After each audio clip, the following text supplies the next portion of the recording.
Hi, this is Matthew Gensler, author to the book Struggling with Issues and Unstoppable about living with autism. So in this video I'm going to be talking about instances of things that happen that I may have interpreted correctly or incorrectly. And so the first story takes place at the street that I was just at, but of all times the lawnmowers and gardeners showed up to make a racket. So a few days ago I was walking down that street and up ahead of me was a dog walker and his dog. And he turns around and looks at me, and I didn't really think much of it, but as I got closer I noticed that he was stopped at the corner, and we made eye contact for a second, and I just kept on walking. But as God is my witness, I was perturbed about that for the next few days, just thinking about that. How my mind interprets that is that he saw me, and then he waited for me to pass. I mean, he wasn't smiling when we made eye contact. It was a type of countenance telling me that he was just being cautious about me, and I just kept on walking. So I think he wanted me to pass by him, and then he felt safe. And that is not the first time that's happened with me in my life, and I just don't understand why. I'm just an autistic walking down a public street. Now, I'm not a betting man whatsoever, but I am like 75-85% confident that I interpreted correctly. But of course I allow for the possibility that I misinterpreted it. But there are times that I don't think I had misinterpreted it.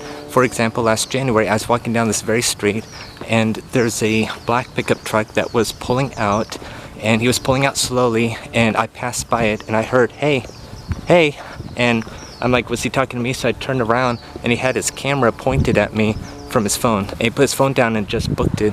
I have no idea what the heck he was doing, or if, did he recognize me? Then why didn't he say hi? And I was awfully perturbed about that for a while. In fact, I still am, but that's life as an autistic. But as God's my witness, within these past few days, thinking about one thing led to another that led to another. And it reminds me of different stories that I'm about to tell. Here's another real life example. I'd estimate it was about 2021, and I was walking down the street, and I was passing by a woman walking her dog, and as soon as I passed her I noticed that she stopped, which isn't like strange or anything, but when I turned around she was just like frozen, just staring at me with like an angry looking face.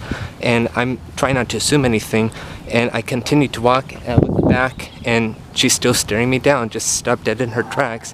And I have no idea why. Last summer I was walking to the beach, and I walk to the beach every summer these years, and I was crossing the crosswalk when I was almost to the beach, and a group of guys were coming the opposite way, and all of a sudden I started to hear, "Hey, hi, hey, hey, hi," or something like that from one of the young men. And now I'm a person that says hi back, but it is so hard to articulate in this video, but I could discern that this is a person who was trying to like trip me up. Like I am this like tall, weird looking guy to a lot of people, and I faced this stuff before. And you know, they just kept walking. I mean, they weren't trying to, I guess, engage in a conversation or say hi.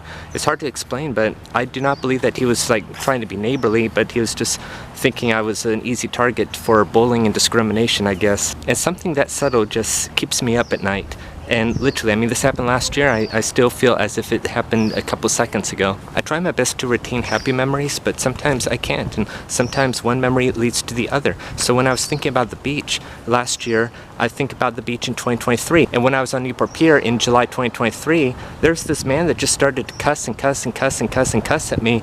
And I was like, we've never met before. Why are you like this? I'm a person who's trying to spread inclusion for people with autism and trying to tell everyone that they have a purpose, and you know, you're just cussing at me. I mean, I didn't start a conversation with him, but these are examples are from people who were in their right mind.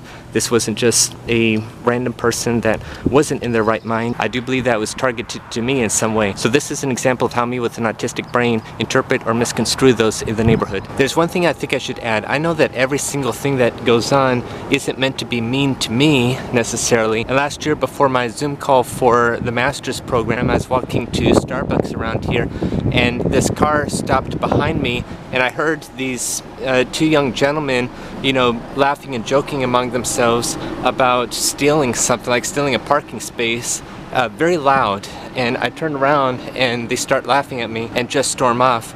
And I kind of, you know, was perturbed about that for a while. Like, I'm just walking to Starbucks, like, why? And then I realized, well, maybe they thought I was a security officer and they're just trying to like tell a joke. I'm like, okay, I can't really take it personal if that was the reason. So remember that disability or not, anyone could do whatever they set to their heart and mind to do as long as it's practical. And honestly, from my heart, I mean, don't let these things get you down. I mean, I'm explaining it so that I could get it out of my mind, and that's kind of what we autistics need to do, or at least most of us. But I'm not stopping because of these people.